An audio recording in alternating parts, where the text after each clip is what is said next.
بسم اللہ الرحمن الرحیم۔ شروع اللہ تعالیٰ کے نام سے جو بڑا مہربان نہایت رحم والا ہے۔ ایاک نعبد و ایاک نستعین، اے اللہ ہم تیری ہی عبادت کرتے ہیں اور تجھی سے مدد مانگتے ہیں۔ میرے پیارے بھائیوں، دوستوں، عزیز ساتھیوں، میری پیاری بہنیں، بیٹیاں، مائیں، سب کو السلام علیکم ورحمۃ اللہ وبرکاتہ۔ ناظرین، آج جو میں آپ کو وظیفہ بتاؤں گا، اگر آپ نے ایک مرتبہ اس وظیفے کو پڑھ لیا، اللہ تعالیٰ آپ کو 20 کروڑ نیکیوں کا ثواب عطا فرمائے گا۔ اور رجب کا آخری دنوں آپ نے اس وظیفے کو کرنا ہے، یعنی 1-2 دن رہ گئے ہیں رجب کا مہینہ مکمل ہونے میں۔ آپ رجب کے مہینے میں بھی کر سکتے ہیں، شعبان میں، رمضان میں۔ آپ ان 3-4 مہینوں میں اس وظیفے کو بار بار پڑھیں۔ اللہ تعالیٰ آپ کو اتنا نیکیاں عطا فرمائے گا کہ آپ سوچ نہیں سکتے، اور اللہ تعالیٰ ان وظائف کی برکت سے رزق میں، مال میں بہت برکتیں عطا فرمائے گا۔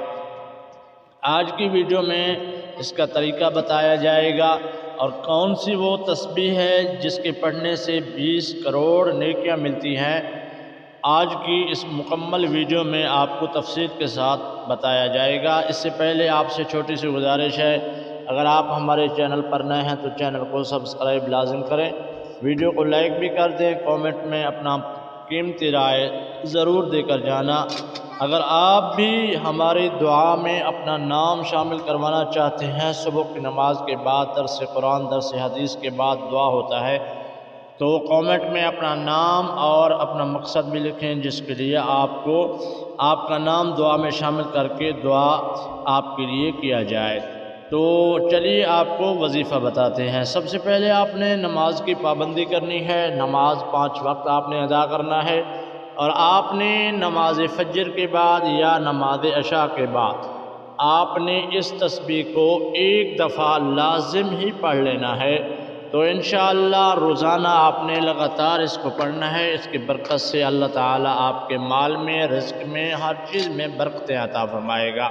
اور وہ تسبیح ہے لا الہ الا اللہ وحدہ لا شریک لہ احد صمد لم یلد ولم یولد ولم یکن لہ کفوا احد۔ اس سے پہلے آپ نے درود ابراہیمی 3 مرتبہ پڑھ لینا ہے۔ درود ابراہیمی مکمل نہیں آتا تو آپ صلی اللہ علیہ وآلہ وسلم بھی پڑھ سکتے ہیں۔ اس کے بعد آپ نے 1 مرتبہ اس وظیفے کو پڑھنا ہے۔ انشاءاللہ اللہ تعالیٰ آپ کے مال میں، ہر چیز میں برکتیں عطا فرمائے گا۔